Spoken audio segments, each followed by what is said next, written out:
यही वो चीजें थी जो केंद्रीय आला कमान कह रहा था कि जो बड़े नेता हैं वो अपने लोगों को आगे बढ़ाने की कोशिश ना करें, लेकिन शायद वही हो गया। शुक्रिया अमर। और हमारे साथ नितिन बने हुए आगरा से, शैलेश भी बने हुए हैं, उनका भी रुख कर लेते हैं। नितिन, जिस तरीके की स्थितियां बन रही हैं, बसपा ने अच्छा प्रदर्शन किया आगरा में, क्या आगरा में भी वही स्थिति थी कि आपस में ही फूट हो गई, एक दूसरे की वोट काटने लगे, या फिर वर्तमान के मुद्दे भी इसमें सेंध लगाने में सफल रहे? देखिए, अब जैसे आप अभी कह रहे थे कि मल्टीपल फैक्टर्स हैं, देखिए बिल्कुल मल्टीपल फैक्टर हैं। और इस समय एक तो सबसे ज़बरदस्त है कोविड काल।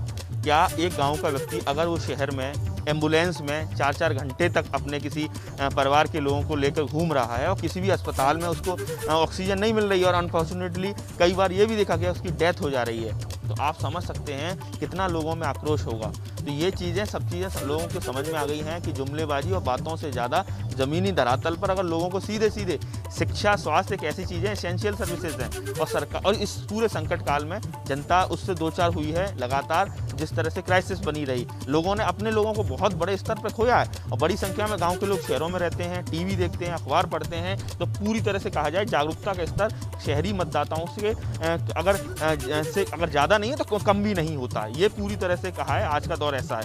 एक तो चीज़ ये रही। दूसरा, भाजपा ने बड़े स्तर पर टिकटों को लेकर लगातार ये आरोप लगते रहे। इवन जिला अध्यक्ष हैं बीजेपी और भी नेताओं पर आरोप लगते, लोग आगरा में सोशल मीडिया पर लिख रहे हैं कि 10 लाख में बेच दी, 5 लाख में बेच दी, और मैं कद्दावर कार्यकर्ता था, 20 साल से लगा हुआ था, मेरी नहीं सुनी गई।